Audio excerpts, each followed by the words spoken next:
मुलाकात में सबसे पहले बात करेंगे सीएम योगी आज दिल्ली के दौरे पर रहे। सीएम योगी ने केंद्रीय गृह मंत्री अमित शाह और बीजेपी के राष्ट्रीय अध्यक्ष नितिन नवीन से मुलाकात की। सीएम योगी की राष्ट्रीय नेतृत्व से ये मुलाकात काफी अहम मानी जा रही है। चर्चा है कि सीएम की इन मुलाकातों के दौरान यूपी के नए मंत्रियों के विभाग बंटवारे पर विचार विमर्श हुआ है। साथ ही बीजेपी की नई टीम और मिशन 2027 को लेकर भी चर्चा हुई।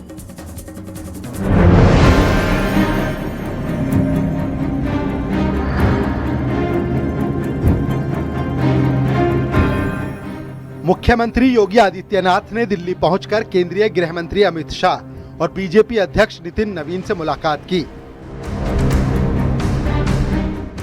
माना जा रहा है कि कैबिनेट विस्तार के बाद नए मंत्रियों के विभागों के बंटवारे, संगठनात्मक बदलाव और 2027 विधानसभा चुनाव की रणनीति पर अहम चर्चा हुई।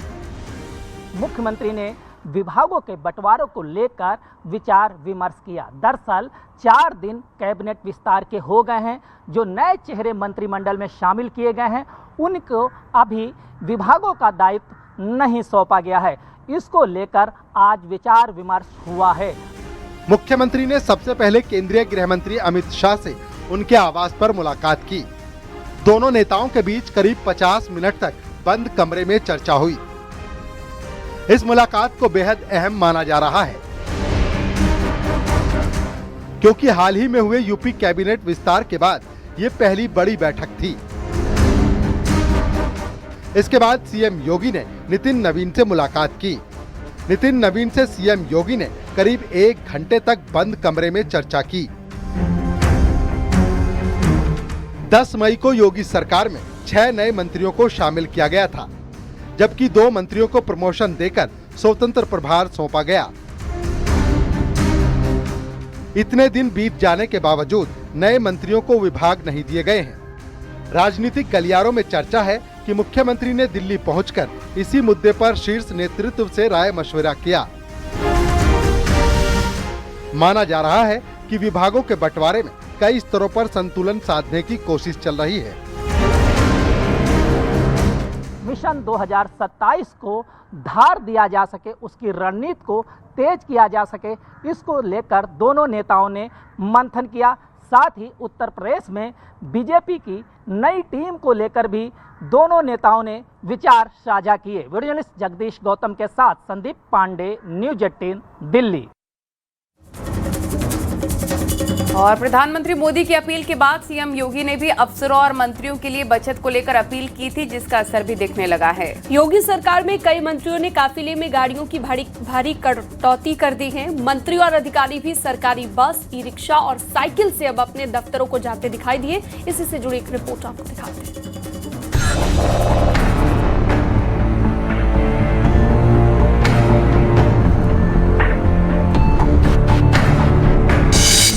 पीएम मोदी और सीएम योगी की अपील का बड़ा असर देखने को मिल रहा है। डिप्टी सीएम ब्रजेश पाठक ने ईंधन की बचत के लिए अपने आधिकारिक काफिले को छोटा कर दिया है। उनके काफिले में अब सिर्फ 2 गाड़ियां हैं। प्रधानमंत्री नरेंद्र मोदी की अपील के बाद में मुख्यमंत्री योगी आदित्यनाथ ने अफसरों और मंत्रियों को निर्देशित किया कि छोटे काफिले से चलें, यानी कि जो फ्लीट की संख्या है वो आधी की जाए। डिप्टी सीएम ब्रजेश पाठक ने ज्यादा एवरेज देने वाली छोटी गाड़ी का इस्तेमाल कर रहे हैं। आदरणीय प्रधानमंत्री नरेंद्र मोदी जी ने जिस ढंग से देश की जनता के समक्ष अपील की है, हम सब कार्यकर्ता आदरणीय प्रधानमंत्री जी के निर्देशों के अनुरूप मिनिमम से मिनिमम गाड़ियों के साथ काम कर रहे हैं। और पूरे प्रदेश की जनता से हम भी अपील करते हैं कि डीजल पेट्रोल की खपत कम करें और खाद्य तेलों पर भी हम निर्भरता विदेशी कम करें। वित्त मंत्री सुरेश खन्ना भी पीएम और सीएम की अपील पर अमल करते दिखे। सुरेश खन्ना साइकिल से अपने सरकारी आवास से विधानसभा स्थित ऑफिस तक पहुंचे। योगी सरकार के बाकी मंत्रियों ने भी अपनी फ्लीट की संख्या कम कर दी है। देवरिया में जिला पंचायत अध्यक्ष गिरीश तिवारी ने सरकारी गाड़ी का त्याग किया। अपने सरकारी आवास से गांव जाने के लिए पहले ई रिक्शा में गनर, अर्दली और पीए के साथ बैठकर बस स्टैंड पहुंचे, फिर सरकारी बस में बैठकर अपने घर के लिए निकले। रामपुर में बीजेपी आकाश सक्सेना भी पीएम और सीएम की अपील का पालन करते दिखे। आकाश सक्सेना को Y+ श्रेणी की सुरक्षा मिली है, लेकिन आकाश सक्सेना अपने आवास से ई रिक्शा लेकर पार्टी ऑफिस पहुंचे। हाथरस सांसद अनूप प्रधान वाल्मीकि अलीगढ़ से रोडवेज बस में सफर कर हाथरस पहुंचे। बस स्टैंड पर उतरने के बाद अपने सुरक्षा कर्मी के साथ ई रिक्शा से दयानतपुर स्थित अपने ऑफिस पहुंचे। रायबरेली में जिला पंचायत राज अधिकारी सौम्यशील सिंह साइकिल चलाकर विकास भवन स्थित अपने ऑफिस पहुंचे। गवर्नमेंट कॉलोनी से साइकिल से पहुंचे डीपीआरओ को देखकर कर्मचारी और आम लोग हैरान रह गए। मेरठ में जल शक्ति राज्य मंत्री दिनेश खटीक ने एस्कॉर्ट लौटा दी। एक ही गाड़ी से क्षेत्र का दौरा कर रहे हैं। एमएलसी धर्मेंद्र भारद्वाज भी ई रिक्शा से विधान परिषद समिति की बैठक में पहुंचे। ई रिक्शा में बैठे एमएलसी का वीडियो लोगों ने सोशल मीडिया पर वायरल किया। सीएम योगी की अपील के बाद यूपी सरकार के मंत्रियों ने अपनी फ्लीट कम कर दी है। मंत्री सिर्फ 2 गाड़ियों से चलने लगे हैं, एक सुरक्षा के लिहाज से और दूसरी खुद की गाड़ी से। Bureau report, news 18।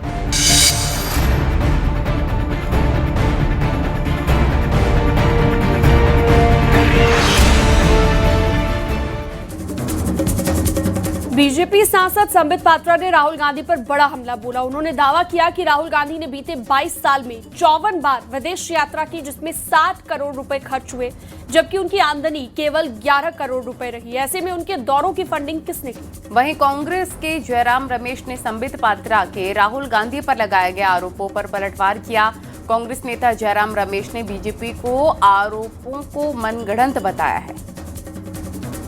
क्लेड है और पब्लिक डोमेन में आया है, उस सब को काउंट करके 54 फॉरेन ट्रिप्स बनता है। 22 वर्षों में पब्लिक लाइफ में रहते हुए 54 टाइम्स राहुल गांधी जी विदेश यात्रा पे गए, जिसमें कौन कौन से देश हैं? इटली है, यूनाइटेड किंगडम है, यूनाइटेड स्टेट्स है, जर्मनी है, वियतनाम है, कंबोडिया है, सिंगापुर है, बहरीन है, मालदीव्स है, कतर है, यूनाइटेड अरब एमिरेट्स है। और 3 मई 2026 को एक्स और सोशल मीडिया के पोस्ट पर जो फुटेज सर्कुलेट हुआ, जो अनअनाउंस्ड यात्रा रही, उसमें मस्कट और ओमान भी है। इकोनॉमी कोलैप्स हो रहा है, विदेश नीति कोलैप्स हो चुकी है, झटके मिल रहे हैं, अर्थव्यवस्था को झटका मिल रहा है, कूटनीति को झटका मिल रहा है। और ये अभी राहुल जी के फॉरेन ट्रिप के बारे में जानकारी देना चाहते हैं। ये ध्यान हटाने के लिए जानबूझकर कर रहे हैं, बस इसमें कुछ है ही नहीं। और संबित पात्रा मंत्री बनना चाहते हैं, और क्या। केंद्रीय गृह मंत्री अमित शाह ने गाजियाबाद में एनडीआरएफ को राष्ट्रपति निशान प्रदान किया है और इस समारोह में शाह ने एनडीआरएफ के आपदा राहत कार्यों की सराहना भी की, जिसे सुरक्षा बलों के लिए गौरव का प्रतीक माना जाता है। इस मौके पर गृह मंत्री अमित शाह ने कहा कि आपदा आई हो या फिर आने की आशंका हो, एनडीआरएफ की टीम को देखकर लोगों में उम्मीद जग जाती है। आपदा सेवा सदैव सर्वत्र इस घोष वाक्य के साथ काम करते हुए एनडीआरएफ के जवानों के प्रति न केवल समग्र देश, जहां जहां दुनिया में गए वहां आपने प्यार भी अर्जित किया है और लोगों का भरोसा भी अर्जित किया है। देश भर में कहीं आपदा आई हो या आपदा आने वाली हो, जब एनडीआरएफ के ड्रेस में एनडीआरएफ के जवान वहां पहुंचते हैं, देश की जनता राहत की सांस लेती है कि अब हमारा बचाव हो जाएगा, वो सुनिश्चित मानकर चलते हैं। बकरीद के मौके पर सड़क पर नमाज अदा करने के लिए प्रशासन ने ट्रैफिक मुक्त सड़क मुहैया कराने की मांग पर विवाद अब गहरा गया है। अलीगढ़ में रसलगंज मस्जिद के मुफ्ती अब्दुल्ला नदवी द्वारा की गई इस मांग का संत समाज और हिंदू संगठनों ने तीखा विरोध किया है। इसी से जुड़ी आपको रिपोर्ट दिखाते हैं।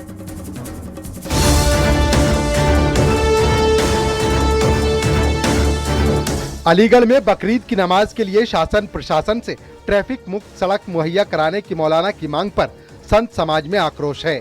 रसलगंज मस्जिद के मौलवी मुफ्ती अब्दुल्ला नदवी ने कहा कि जिस तरह कांवड़ यात्रा के दौरान एक साइड रोड पूरी तरह खाली रखी जाती है, वैसे हमें भी सहूलियत मिलनी चाहिए। ये हमारे भाई कांवड़ लेने जाते हैं तो उनके लिए बाकायदा एक साइड का रोड ब्लॉक किया जाता है उनको एहतमाम किया जाता है कि आप इस रास्ते से चल के जाएं ताकि आपको परेशानी ना हो। और ये कोई बुरी बात नहीं, अच्छी बात है। हम इसकी तायीद करते हैं कि अगर किसी का कोई मजहबी त्यौहार है तो उसके लिए सहूलत मिलनी चाहिए। लेकिन जब यही सहूलत बात आती है मुसलमानों के लिए, जो कि अक़लियती तबका है हिंदुस्तान का सबसे बड़ा, तो वहाँ पे रोड पे नमाज तक नहीं होने दी जाती। उसी तरह ईद की नमाज के लिए भी करीब 1.5 घंटे तक सड़क ब्लॉक की जानी चाहिए ताकि नमाजी आसानी से नमाज अदा कर सकें।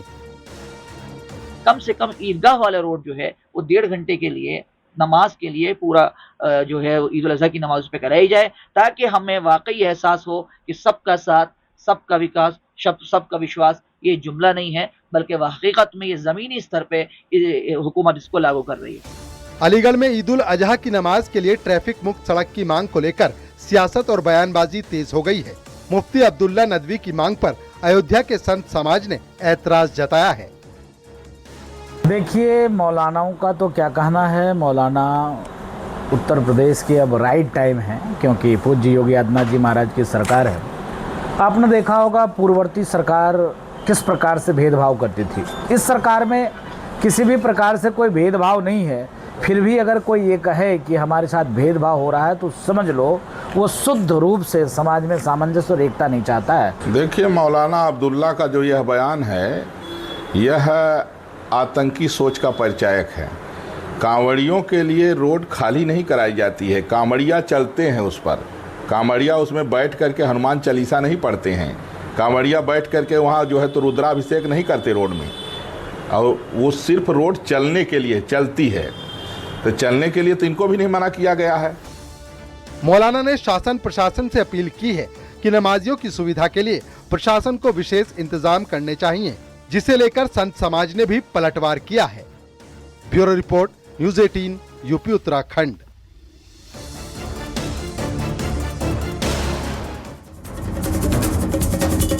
नीट पेपर लीक मामले में मनी ट्रेल का बड़ा खुलासा हुआ है। सीबीआई ने शुरुआती जांच में पाया है कि नीट का एक पेपर 10 से 15 लाख में बिका। खुद आरोपी का बेटा भी इसमें नीट पेपर का अभ्यर्थी था और मनी ट्रेल में शामिल था। सीबीआई ने अब इस 6 मुख्य आरोपियों को गिरफ्तार कर लिया है। अलग अलग राज्यों की पुलिस ने 45 से ज्यादा लोगों को हिरासत में भी लिया है।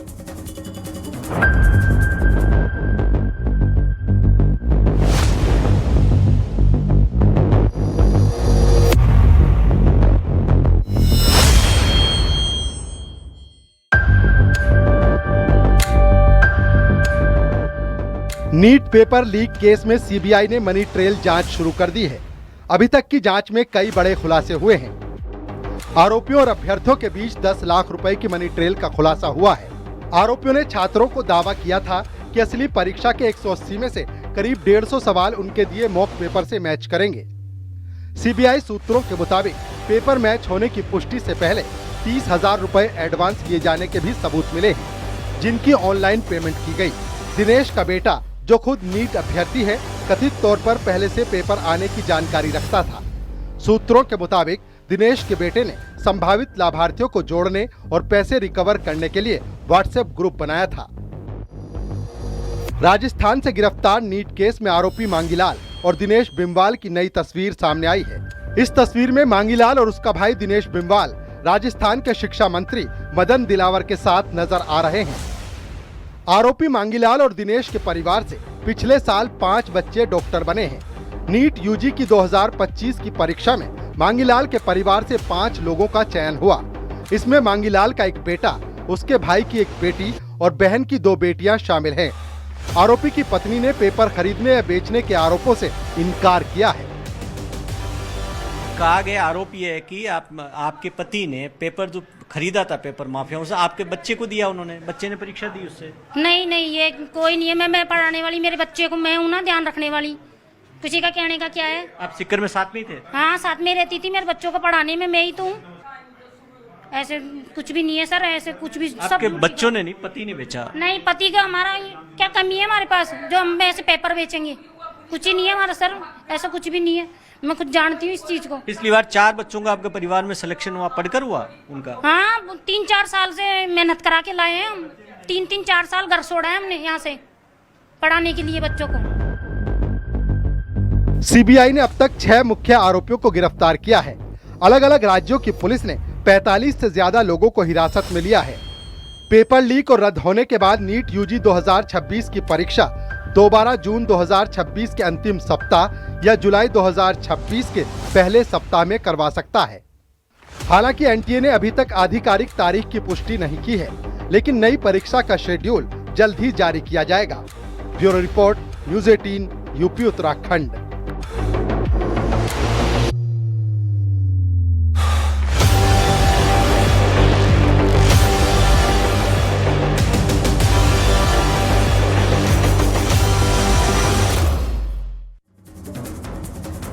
लखनऊ के बैकुंठ धाम में प्रतीक यादव का अंतिम संस्कार किया गया। प्रतीक यादव के ससुर और अपर्णा यादव के पिता ने मुखाग्नि दी है। हालांकि प्रतीक यादव के चचेरे भाई धर्मेंद्र यादव भी मुखाग्नि देने के लिए तैयार थे। अंतिम संस्कार के दौरान बैकुंठ धाम में बड़ी संख्या में लोग मौजूद रहे। प्रतीक यादव के बच्चे अखिलेश यादव, धर्मेंद्र यादव समेत पूरा परिवार मौजूद था। सभी लोगों ने नम आंखों से प्रतीक यादव को विदाई दी। एक रिपोर्ट आपको दिखाते हैं।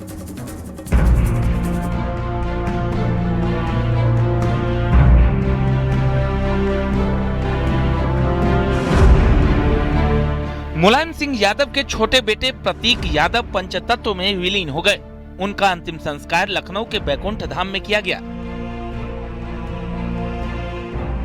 उनकी अंतिम यात्रा सपा दफ्तर से शुरू होकर बैकुंठ धाम श्मशान घाट तक पहुंची। भाई अखिलेश यादव, भाभी डिंपल यादव, चाचा शिवपाल यादव समेत परिवार के तमाम लोग इस दौरान मौजूद रहे। अखिलेश यादव ने भाई की चिता पर लकड़ी रखी और प्रणाम किया। प्रतीक यादव के ससुर और अपर्णा यादव के पिता ने मुखाग्नि दी। हालांकि प्रतीक यादव के चचेरे भाई धर्मेंद्र यादव भी मुखाग्नि देने के लिए तैयार थे। अंतिम संस्कार के दौरान बैकुंठ धाम में बड़ी संख्या में लोग मौजूद रहे। सिफई से भी बड़ी संख्या में लोग पहुंचे थे। सभी लोगों ने नम आंखों से प्रतीक यादव को विदाई दी।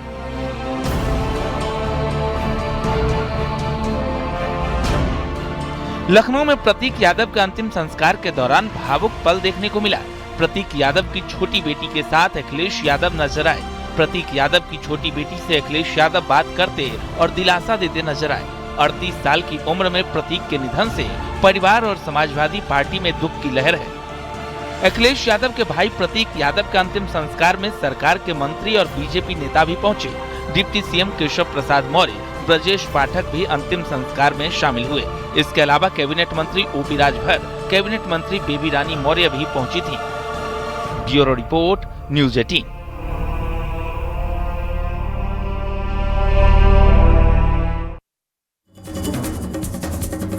यूपी में आंधी ने भयंकर तबाही मचाई है, जो कि जानलेवा साबित हुई है। यूपी में आंधी तूफान की चपेट में आकर 100 से ज्यादा लोगों की जान चली गई। प्रयागराज, भदोही, मिर्जापुर, फतेहपुर, उन्नाव, बदायूं, प्रतापगढ़, बरेली, हरदोई, इन जगहों पर काफी ज्यादा नुकसान हुआ है। पेड़ गिरे हैं और इसके साथ ही जबरदस्त बारिश भी हुई है। दिखाते हैं आपको रिपोर्ट।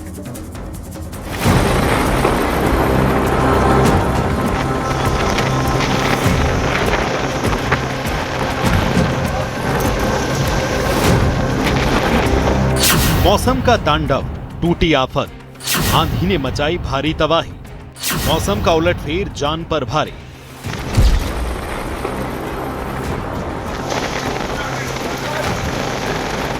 संगम नगरी प्रयागराज में बुधवार शाम के वक्त धूल का बवंडर ऐसा उठा जो भारी विनाश लेकर आया। तेज हवाओं के साथ धूल भरी आंधी के बीच कई जगहों पर पेड़ गिर गए। पुलिस लाइन के सामने नीम का पेड़ धराशायी हो गया। पेड़ के नीचे एक गाड़ी और 2 व्हीलर भी दब गए। कई जगहों पर पेड़ गिरे। इस वक्त हम कचहरी रोड पे मौजूद हैं, जो कि म्योहाल से कचहरी की तरफ जाता है। आप देख सकते हैं पुलिस लाइन का गेट नंबर 2 है, उसके ठीक सामने ये काफी पुराना पेड़ था और ये गिर गया। और इसके नीचे एक यहाँ पर फॉर्च्यूनर कार है जो यहाँ पर दबी हुई है। कुछ और भी वाहन यहाँ पर हो सकते हैं और 4 जगहों पर इस तरह की घटना हुई है। हरदोई में अचानक बदले मौसम ने जमकर कहर बरपाया। तेज आंधी और बारिश के चलते कई जगहों पर पेड़ गिरे। जगह जगह बिजली लाइनें क्षतिग्रस्त होने से बिजली आपूर्ति भी बाधित रही। जहानी खेड़ा इलाके में एक चलती कार के ऊपर अचानक पेड़ गिर गया। गनीमत रही कि कार सवार लोगों को गंभीर चोटें नहीं आईं और बड़ा हादसा टल गया।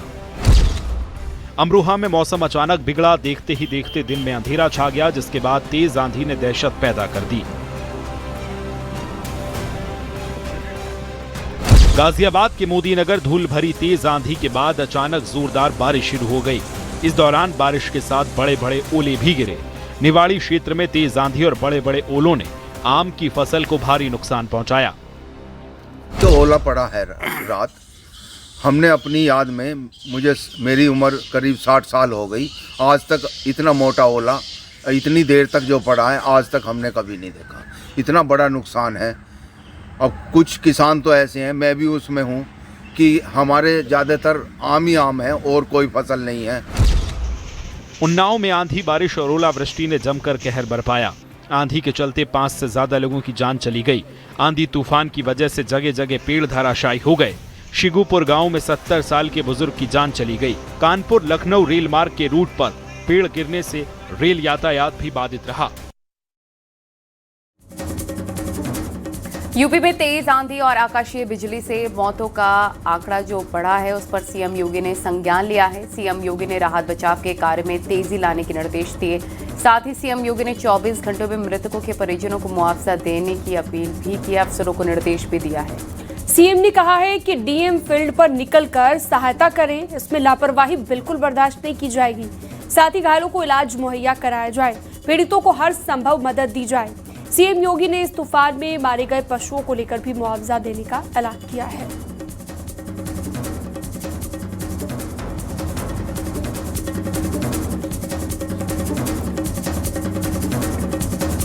इलाहाबाद हाईकोर्ट की लखनऊ बेंच ने राहुल गांधी के खिलाफ आय से अधिक संपत्ति की शिकायत पर सीबीआई और ईडी को आरोपों को वेरीफाई कर जांच करने को कहा है। कोर्ट ने जांच एजेंसियों से 8 हफ्ते के भीतर जवाब मांगा है। आरोप है कि राहुल गांधी और उनके परिवार ने घोषित आय से ज्यादा संपत्ति बनाई है और कोर्ट ने सभी पक्षों को 8 हफ्ते के भीतर जवाब दाखिल करने को कहा है। मामले की अगली सुनवाई 20 जुलाई को होगी।